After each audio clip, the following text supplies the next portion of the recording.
This right here is Cedar Crest in Tuscaloosa, Alabama. It's completely destroyed. All of this is just destroyed.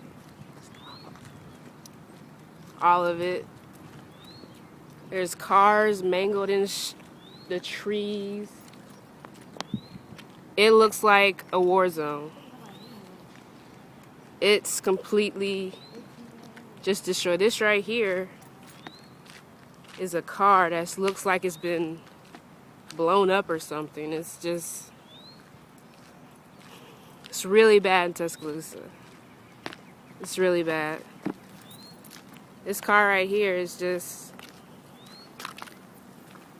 completely destroyed.